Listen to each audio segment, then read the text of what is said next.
Very good afternoon. Welcome to hello doctor. ఇవాల్టి topic వచ్చి kidney సమస్యలు. కిడ్నీలో రాళ్ళు ఉండడం, కిడ్నీ సమస్యలతో ఎవరైతే బాధపడుతున్నారో వాళ్ళందరూ స్క్రీన్ మీద డిస్ప్లే అవుతున్న నెంబర్స్ చూసి కాల్ చేయొచ్చు. మనతో పాటు ఉన్నారు హోమియో కేర్ ఇంటర్నేషనల్ నుంచి డాక్టర్ మానస గారు. Hello doctor. హలో. సో ఈ మధ్యకాలంలో మనం చాలా ఎక్కువగా వినేది కిడ్నీలో రాళ్ళు ఉన్నాయి అని చెప్పి, చాలా చిన్న వయసు నుంచి పెద్దవాళ్ళ వరకు తరచుగా వింటూ ఉంటున్నాం. అసలు ఏంటి కిడ్నీలో రాళ్ల సమస్య అనేది? సో కిడ్నీలో రాళ్ళని మనం మెడికల్ టర్మినాలజీలో రీనల్ క్యాలిక్యులే అంటాము. అంటే యూజువల్గా మన బాడీలో ఉండాల్సిన లవణాల కంటే, అంటే మూత్రంలో కానీ వీటిలో ఉండాల్సిన దానికంటే ఎక్కువగా ఉన్నప్పుడు, మినరల్స్ ఎక్కువగా ఉన్నప్పుడు అవి కిడ్నీలో ఫిల్టరేషన్కి వెళ్ళినప్పుడు కిడ్నీలో సెడిమెంట్స్ కింద ఫామ్ అవుతాయి. ఆ సెడిమెంట్సే అక్యుములేట్ అయ్యి వాటిని మనం కిడ్నీ స్టోన్స్ అంటాము. సో కిడ్నీ స్టోన్స్ అనేవి ఏ వయసు వారిలోనే రావచ్చు. ఎక్కువగా వచ్చేటప్పటికి 20 నుంచి 45 మధ్యలో ఎక్కువగా చూస్తుంటాం. సో మగవాళ్ళు ఆడవాళ్ళలో కంపేర్ చేస్తే మగవాళ్ళలో ఎక్కువగా వస్తుంది, కానీ ఆడవాళ్ళలో కూడా రావచ్చు. సో కిడ్నీ స్టోన్స్ రావడానికి చాలా రకాల కారణాలు ఉంటాయి. అండ్ స్టోన్ ఫామ్ అయ్యే దేంతో ఫామ్ అవుతుంది స్టోన్స్ అనే దాన్ని బట్టి మనకి దేనివల్ల వస్తున్నాయి అనేది తెలుసుకోవచ్చు. At the same time kidney stone tendency ఉండి మిగిలిన రిపోర్ట్స్ అన్నీ నార్మల్గా ఉండి ఫ్యామిలీ టెండెన్సీ ఉన్నా కూడా కిడ్నీ స్టోన్స్ వచ్చే అవకాశాలు ఉంటాయి. సో ఇనీషియల్ స్టేజ్లో అంటే స్టోన్ సైజుని బట్టి మనకి సివియరా, కాంప్లికేటెడా, సిమ్టమ్స్ అనేవి మారుతూ ఉంటాయి. సో స్టోన్ సైజు ఎలా ఉంది, చిన్నగా ఉందా, పెద్దగా ఉందా, లేదంటే వన్ సైడ్ ఉందా కిడ్నీ స్టోన్స్ అనేది, లేదా రెండు కిడ్నీస్లో ఉన్నాయా అనే దాన్ని బట్టి సిమ్టమ్స్ అనేవి కొంతమందికి అసలు ఏ విధమైన లక్షణాలు ఉండవు, కొంతమందిలో కొంచెం ఎక్కువ సిమ్టమ్స్ అనేవి కనిపిస్తూ ఉంటాయి. సో సిమ్టమ్స్ని బట్టి అండ్ ఏ సైజుని బట్టి మనకి treatment, at the same time ఎన్నాళ్ళు వాడాలి, ఎలాంటి జాగ్రత్తలు తీసుకోవాలి, ఇవన్నీ కూడా డిపెండింగ్ అపాన్ ఆ పర్సన్, సఫర్ అవుతున్న పర్సన్ని బట్టి మారుతూ ఉంటాయి. అంటే డాక్టర్, సిమ్టమ్స్ లేకుండా కిడ్నీలో రాళ్ళు ఉంటే సమస్య ఇంకా అధికమయ్యే అవకాశం ఉంటుంది. సో ఎట్లా గుర్తించాలి డాక్టర్? సో కొద్దిమందిలో ఏంటి అంటే ర్యాండమ్ ఇన్వెస్టిగేషన్స్లో, అంటే ఇయర్లీ వాళ్ళు చేసుకునే యాన్యువల్ చెకప్స్లో అల్ట్రాసౌండ్ చేసినప్పుడు యూజువల్గా 2 to 3 mm కానీ 4 mm లోపు స్టోన్స్ ఉంటే యూజువల్గా సిమ్టమ్స్ అనేవి ఉండవు. ఎందుకంటే స్టోన్ సైజ్ చాలా చిన్నగా ఉండడము, యూరిన్ ఫ్లోకి ఎలాంటి ఇబ్బంది లేకపోవడము, అండ్ ఎప్పుడైనా కూడా కిడ్నీ నుంచి బయటకు వచ్చే యూరేటర్ ల్యూమెన్ కంటే కూడా చిన్నగా ఉన్నట్లయితే పాస్ అయిపోయినా కూడా తెలియవు. సో అలాంటప్పుడు సిమ్టమ్స్ అనేవి ఉండవు. లేదా స్టోన్ సైజ్ పెద్దగా ఉన్నట్లయితే తప్పనిసరిగా ఏవో ఒక లక్షణాలు అనేవి ఉంటాయి. అంటే నడుము నొప్పి కానివ్వండి, అబ్డామినల్ పెయిన్ కానీ, పొత్తికడుపు నొప్పి కానీ, లేదా వెనక నుంచి ముందుకి నొప్పి లాగుతున్నట్లు అనిపించడము, లేదా మూత్రంలో మంట కానీ, మూత్రంలో రక్తం వెళ్ళడం కానీ, ఇలా రకరకాల సిమ్టమ్స్ అనేవి ఉంటాయి. సో సిమ్టమ్స్ లేకపోవడం అనేది ఎలా ఉంటుంది అంటే, స్టోన్ సైజ్ చాలా చిన్నగా ఉండి ర్యాండమ్ ఇన్వెస్టిగేషన్లో తెలుసుకున్న వాళ్ళకి యూజువల్గా సిమ్టమ్స్ అనేవి ఉండవు. సో స్టోన్ సైజ్ పెద్దగా ఉన్నట్లయితే తప్పనిసరిగా వీటిల్లో ఏవో కొన్ని లక్షణాలు అనేవి తప్పనిసరిగా ఉంటాయి. కొంతమంది ఏంటి అంటే స్టోన్ ఉంది లేదు అనేది కూడా అంటే యూజువల్గా ఇన్వెస్టిగేట్ చేసుకోకపోవడము, లేదా మూత్రంలో మంట, ఇలాంటి వాటిని నెగ్లెక్ట్ చేయడం వల్ల సడన్ అక్యూట్ పెయిన్, కొంచెం సివియర్ కంప్లైంట్స్తో వస్తారు. అలాంటి అప్పుడు దాన్ని బట్టి మనకి స్టోన్ సైజ్ ఎలా ఉంది అనే దాన్ని బట్టి ఒక్కొక్కసారి యూరిన్ ఫ్లో అనేది బయటకు వెళ్ళకపోవడము, కిడ్నీలో వాపు కనిపించడము, ఇలాంటి చేంజెస్ కూడా జరుగుతూ ఉంటాయి. Right doctor. అంటే మనం టైప్స్ గురించి మాట్లాడుకుందాం. అసలు ఎలాంటి సమస్యలు కిడ్నీలో రాళ్ళకి దారితీస్తాయి డాక్టర్? ఇందాక నేను చెప్పినట్టు కిడ్నీలో యూజువల్గా ఫిల్టరేషన్ అనేది జరుగుతుంది. సో ఫిల్టరేషన్ అండ్ ఎక్స్క్రీషన్ జరుగుతుంది. సో వాటర్ కంటెంట్ అంటే నీళ్లు తక్కువగా తీసుకోవడం వల్ల మన బాడీలో ఫ్లూయిడ్స్ అనేవి చెక్కబడిపోవడము, లేదా మూత్రం అనేది చిక్కగా ఉండడము, దీనివల్ల ఏమవుతుంది అంటే ఈ సెడిమెంట్స్ అనేవి మూత్రం ద్వారా బయటకు వెళ్ళిపోవాలి. అలాంటివి కిడ్నీలో సెడిమెంట్ అయిపోవడం, అంటే ఒక చోట పేరుకుపోవడము, అవి చిన్న చిన్న సెడిమెంట్స్ అనేవి ఫ్యూజ్ అయ్యి స్టోన్గా ఫామ్ అవ్వడం జరుగుతుంది. సో ముఖ్యంగా ఎలాంటి మినరల్స్ ఎక్కువగా బ్లడ్లో ఉంటాయి అంటే, యూజువల్గా ఎలాంటి పదార్థాల వల్ల ఇవి స్టోన్స్ ఫామ్ అవుతాయి అంటే, కాల్షియం ఆక్సిలేట్స్ వల్ల, కాల్షియం ఆక్సిలేట్స్ కానివ్వండి, లేకపోతే యూరేట్ క్రిస్టల్స్ కానివ్వండి, సిస్టైన్ క్రిస్టల్స్ కానివ్వండి, వీటిలో దేనివల్లన్నా కూడా కిడ్నీ స్టోన్స్ ఫామ్ అవ్వచ్చు. సో ఈ యూరేట్ క్రిస్టల్స్ లాంటివి మనకి బ్లడ్లో యూరిక్ యాసిడ్ లెవెల్స్ అనేవి ఎక్కువగా ఉన్నప్పుడు, గౌటీ ఆర్థరైటిస్ అంటే గౌట్ సమస్యతో సఫర్ అయ్యే వాళ్ళలో కూడా ఉండొచ్చు. లేదా నీళ్లు తక్కువగా తీసుకోవడము, లేదా మూత్రానికి తక్కువ సార్లు వెళ్ళడము, ఇలాంటి వాటి వల్ల కూడా ఉండొచ్చు. లేదా ఇతర మెడికేషన్స్ ఏమన్నా వాడుతున్నా కూడా ఒక్కొక్కసారి ఈ ఎలక్ట్రోలైట్ బ్యాలెన్స్ డిస్టర్బ్ అయ్యి కిడ్నీ స్టోన్స్ అనేవి ఫామ్ అవ్వడం జరుగుతుంది. సో డిపెండింగ్ అపాన్ మనకి చాలా రీజన్స్ ఉంటాయి. ఇందులో మెయిన్ వచ్చేటప్పటికి ఇవి మెయిన్ రీజన్స్ కింద చెప్పుకోవచ్చు. అలా కాకుండా కొంతమందికి అన్ని రిపోర్ట్స్ నార్మల్గా ఉన్నా కూడా ఈ మెటబాలిజం డిస్టర్బెన్స్ ఉన్నా కూడా యూజువల్గా కాల్షియం స్టోన్స్ అనేవి కిడ్నీలో ఫామ్ అవ్వడం జరుగుతుంది. ఎలాంటి రీజన్ లేకుండా కూడా స్టోన్స్ ఫామ్ అవ్వచ్చు. అది ఫ్యామిలీ టెండెన్సీలో ఒకవేళ కిడ్నీ స్టోన్స్ ఏమన్నా ఉంటే చిన్న వయసులోనే కిడ్నీ స్టోన్స్ ఫామ్ అవ్వడము, అవి బ్లాడర్లో ఉండిపోవడం కానీ, లేకపోతే కిడ్నీకిను బ్లాడర్కి మధ్యలో యూరేటర్లో ఉండిపోవడం కానీ, యూజువల్గా దానివల్ల పెయిన్ తీవ్రంగా రావడం ఇలాంటి సమస్యతో వస్తూ ఉంటారు. సో కిడ్నీ స్టోన్స్తో సమస్య సఫర్ అవుతున్న వాళ్ళు ఎవరికైనా కూడా బేసిక్ ఇన్వెస్టిగేషన్స్ అనేవి తప్పనిసరిగా చేయిస్తాం.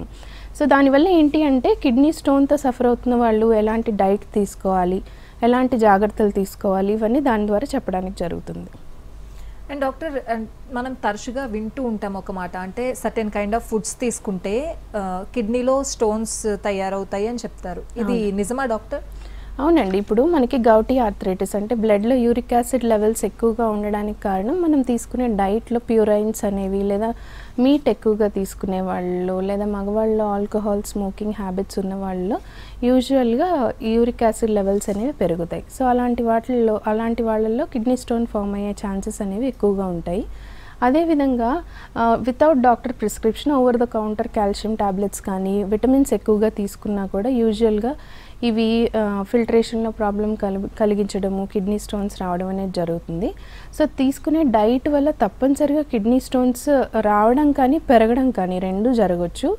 లేదా వాటర్ ఇంటేక్స్ చాలా తక్కువగా తీసుకోవడము, దీనివల్ల కూడా తప్పనిసరిగా కిడ్నీ స్టోన్స్ అనేవి ఎప్పుడో ఒకసారి ఎవరో లైఫ్ స్టైల్ చేంజెస్ వల్ల వచ్చే అవకాశాలు కూడా ఉంటాయి. So diet and life style అనేది కిడ్నీ స్టోన్స్కి చాలా రిలేటెడ్గా ఉంటుంది. సో మెడికేషన్స్ తీసుకుంటున్నా కూడా జాగ్రత్తలు ఫాలో అవ్వకపోతే తగ్గడం అనేది మనం చాలా స్లోగా చూస్తూ ఉంటాము, లేదా తగ్గి మళ్ళీ రిపీట్ అవ్వడం అనేది జరుగుతుంది. సో తప్పనిసరిగా కిడ్నీ స్టోన్స్తో సఫర్ అవుతున్న వాళ్ళు మన హోమియోపతి మెడికేషన్స్ తీసుకుంటున్నా కూడా జాగ్రత్తలు కనుక పాటించినట్లయితే కొంచెం త్వరగా రిలీఫ్ రావడము, సిమ్టమ్స్ తగ్గడము, స్టోన్ సైజ్ త్వరగా తగ్గడం, at the same time medication వాడి తగ్గిన తర్వాత కూడా మళ్ళీ రిపీట్ అవ్వకుండా ఉండడానికి కూడా జాగ్రత్తలు చెప్తాము. అలాంటి జాగ్రత్తలు ఫాలో అయితే మళ్ళీ రిపీట్ అవ్వకుండా చాలా ఛాన్సెస్ అనేవి తక్కువగా ఉంటాయి. వన్స్ ట్రీట్మెంట్ జరిగిన తర్వాత మళ్ళీ రిపీట్ అయ్యే ఛాన్సెస్ ఉంటాయా డాక్టర్? అవునండి. కొంతమందిలో ఏమవుతుంది అంటే ఈ డైట్ సరిగ్గా తీసుకోకపోవడము, లేదా కొన్ని రకాల మెడికేషన్స్ వల్ల కూడా కిడ్నీ స్టోన్స్ ఫామ్ అవ్వచ్చు. సో అలాంటి వాళ్ళలో ఏంటి అంటే ఒకసారి కంప్లీట్గా స్టోన్ తగ్గిపోయినా కూడా కొంచెం లైఫ్ స్టైల్ అంటే ఒబేసిటీ అధిక బరువు ఉన్న వాళ్ళలో కానీ, లేదా ఇతర మెడికేషన్స్ ఏమైనా వాడుతున్నా, లేదా యూరిక్ యాసిడ్ స్టోన్స్ ఫామ్ అవ్వడం టెండెన్సీ ఉండి యూరిక్ యాసిడ్ పెంచే ఫుడ్స్ లైక్ మీట్ కానివ్వండి, పల్సెస్ ఎక్కువ తీసుకోవడం, ప్రోటీన్ డైట్ ఎక్కువగా తీసుకోవడం, వాటర్ తక్కువగా తీసుకోవడం, ఇలాంటివి చేస్తే వచ్చే ఛాన్సెస్ అనేవి కనిపిస్తాయి. సో అందుకని లైఫ్ లాంగ్ కొంత జాగ్రత్త తీసుకోవడం అనేది మంచిది. అంటే ఒకసారి వచ్చి తగ్గిపోవడం అనేది వేరు. అలా కాకుండా ఆల్రెడీ ప్రీవియస్గా మన దగ్గరకు వచ్చే వాళ్ళలో కూడా ప్రీవియస్గా స్టోన్స్ ఫామ్ అయ్యి వాటికి రిమూవ్ చేసుకుని సర్జరీ చేయించుకుని మళ్ళీ హోమియోపతి వాడడము, లేదా ఇతర మెడికేషన్స్ అలా రిపీటెడ్గా కంటిన్యూస్గా వాడిన వాళ్ళలో కూడా ఈ టెండెన్సీ ఉన్న వాళ్ళు ఇంకెక్కువ జాగ్రత్త తీసుకోవాల్సి ఉంటుంది. రైట్. సో ట్రీట్మెంట్ జరిగిన తర్వాత డైట్ అనేది కంపల్సరీ. సో ఇక కిడ్నీ స్టోన్స్లో రకాలేంటి డాక్టర్, అంటే టైప్స్ ఉంటాయా? మనకి ఏ మెటీరియల్తో ఫామ్ అవుతుంది అంటే ఏ మినరల్ డిపాజిట్ వల్ల ఫామ్ అవుతుంది అనే దాన్ని బట్టి మనకి కాల్షియం స్టోన్స్ కానీ, ఆక్సిలేట్ స్టోన్స్ కానీ, యూరిక్ స్టోన్స్ కానీ, యూరేట్ స్టోన్స్ కానీ, లేదా సిస్టైన్ స్టోన్స్ కానీ ఏవైనా ఉండొచ్చు.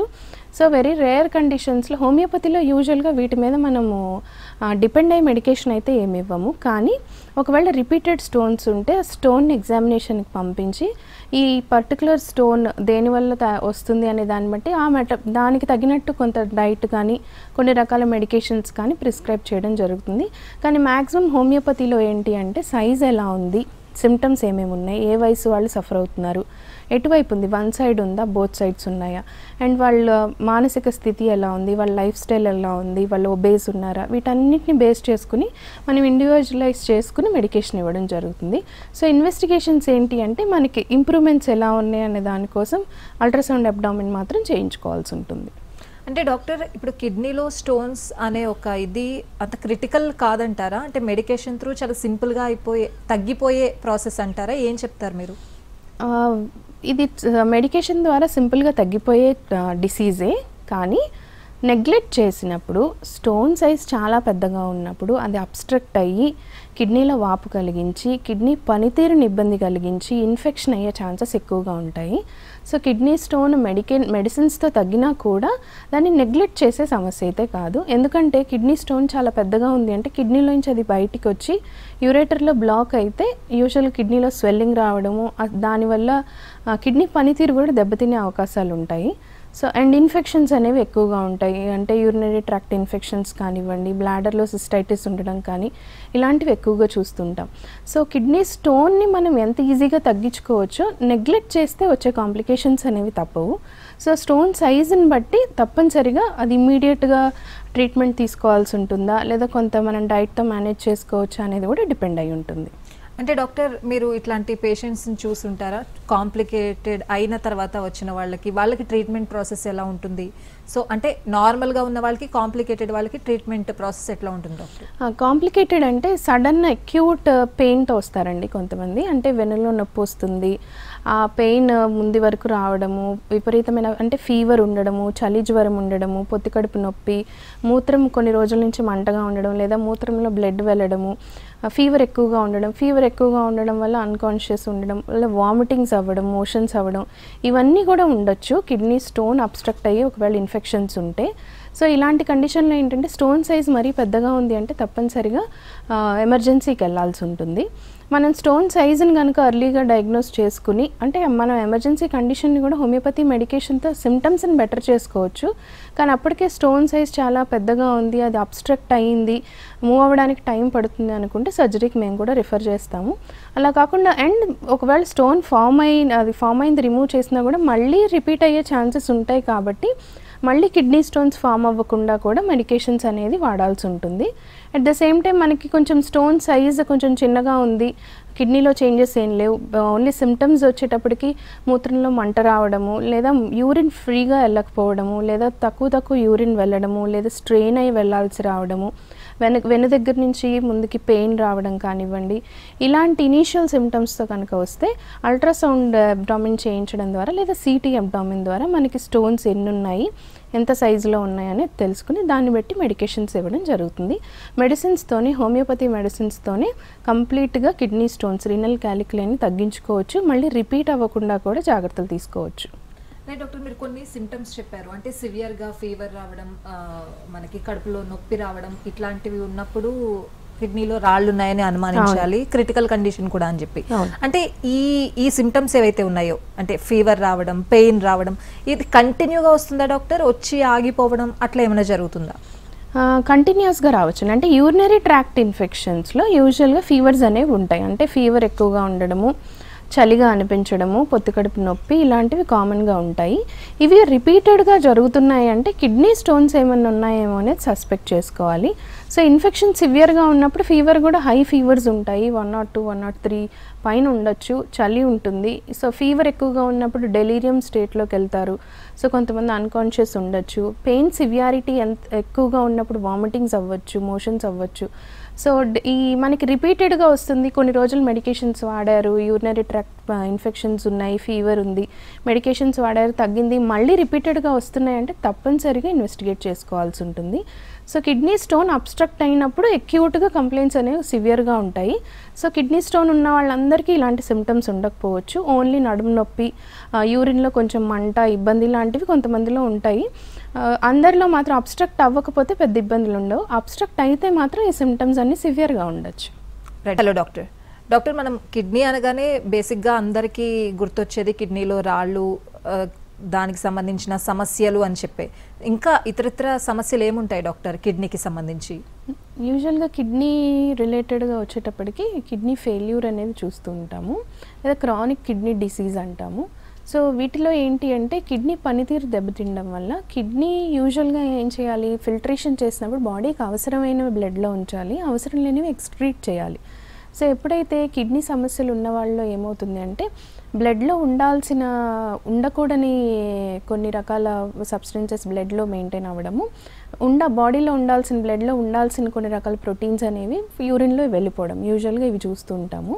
సో కిడ్నీ సమస్యలు రావడానికి చాలా రకాల కారణాలు ఉంటాయి. ఒకటి డయాబెటీస్ అన్కంట్రోలబుల్గా ఉన్న, లేదా హైపర్ టెన్షన్ అంటే బీపీ తెలుసుకోలేకపోవడము, బీపీ హైగా ఉండడం కొన్ని రోజులు ఎక్కువ రోజులు, దీనివల్ల కూడా కిడ్నీ సమస్యలు అనేవి రావచ్చు.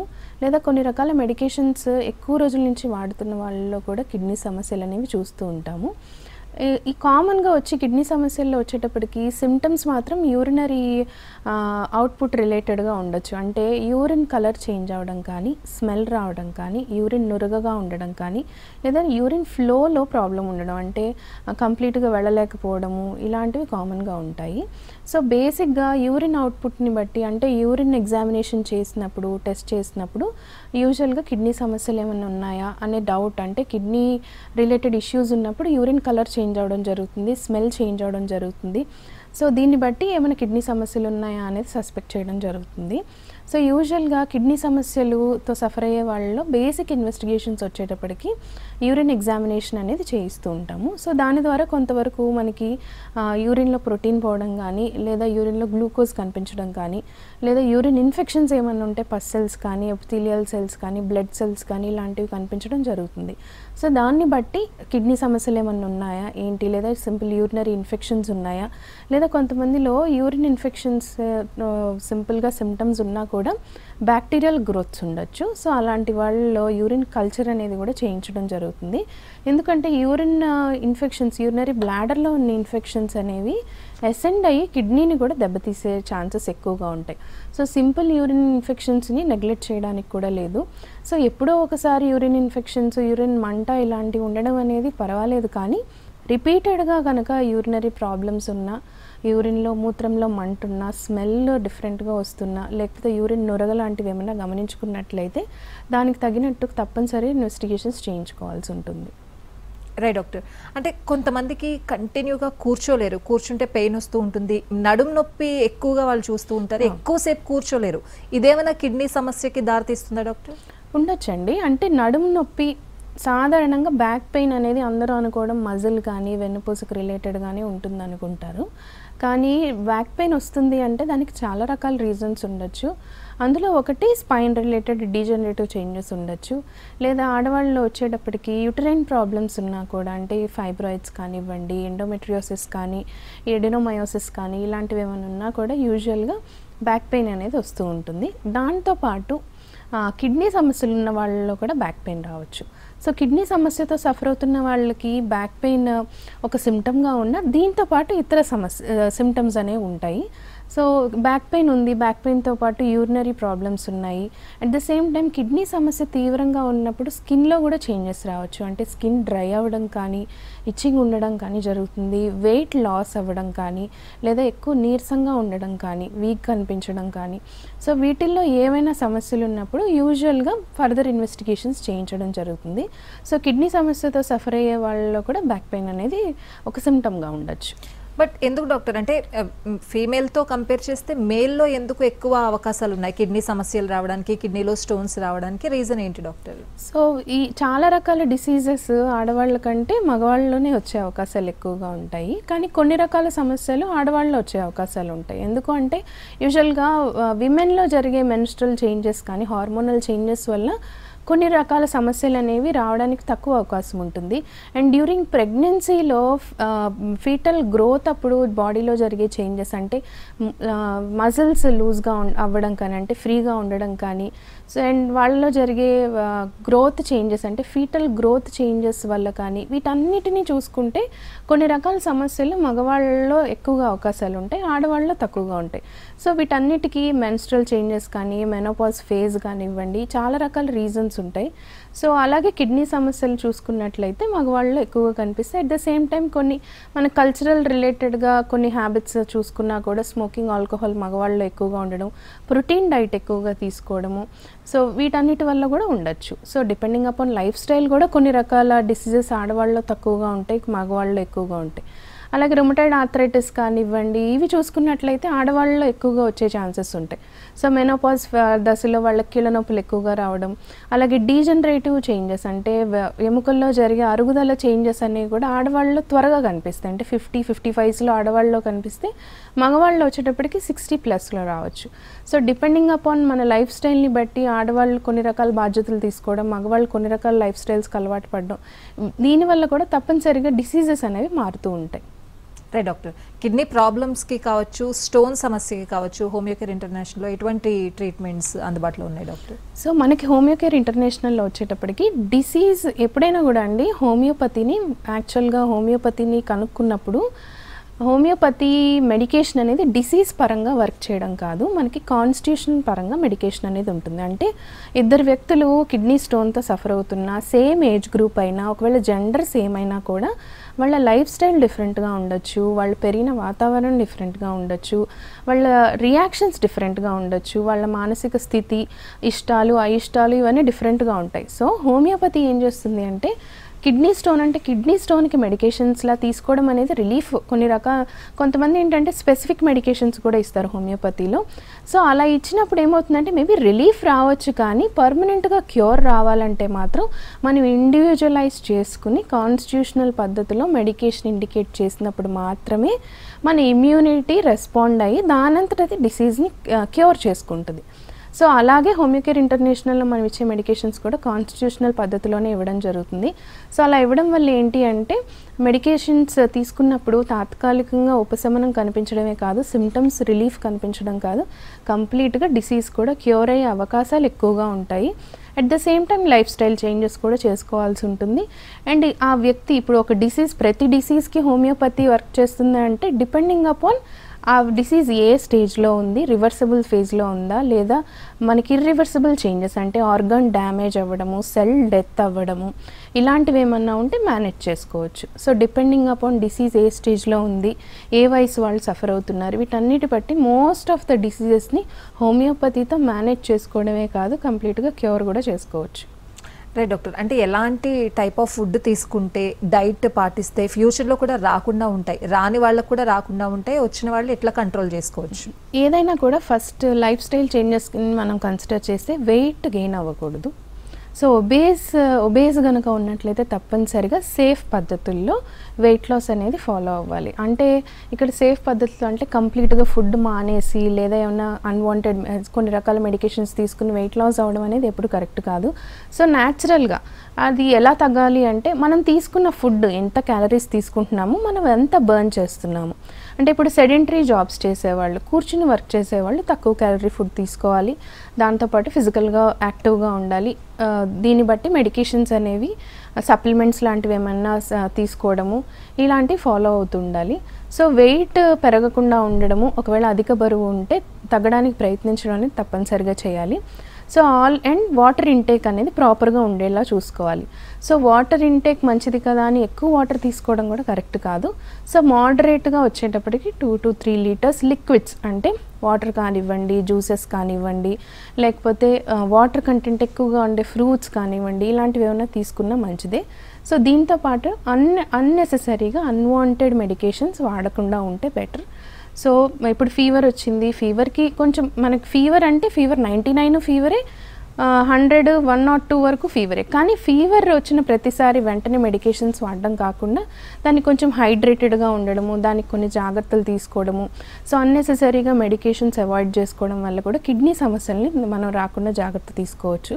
ఒకవేళ ఫ్యామిలీలో కిడ్నీ సమస్యలు అంటే కిడ్నీ ఫెయిల్యూర్ లాంటివి ఏమన్నా ఫ్యామిలీలో ఎవరికైనా ఉంటే ఇంకొంచెం జాగ్రత్తగా ఉండాల్సి ఉంటుంది. సో ప్రాపర్ అండర్లయింగ్ డిసీజెస్ ఏమన్నా ఉన్నాయి అంటే డయాబెటీస్ కానీ, హైపర్ టెన్షన్ కానీ, హైపోథైరాయిడ్ కానీ, ఇలాంటివి ఏమన్నా ఉంటే వాటిని మనం కంట్రోల్ చేసుకుంటూ మెయింటైన్ చేసుకోవడం, ఇవన్నీ కనుక ఫాలో అయితే కిడ్నీ సమస్యలు ఆల్రెడీ ఉన్నా కూడా అవి మనం ప్రోగ్రెస్ అవ్వకుండా పెరగకుండా జాగ్రత్త తీసుకోవచ్చు. ఒకవేళ ఫ్యామిలీలో ఉన్నా కూడా రాకుండా అవాయిడ్ చేసుకోవచ్చు. Right doctor, thank you so much. ఇవాళ కార్యక్రమంలో కిడ్నీలకి సంబంధించి సమస్యలు, అలాగే కిడ్నీ స్టోన్స్ని ఎట్లా క్యూర్ చేసుకోవాలి అని చాలా డీటెయిల్గా ఎక్స్ప్లెయిన్ చేశారు. Thank you so much. ఇది ఇవాళ హలో డాక్టర్. నమస్తే.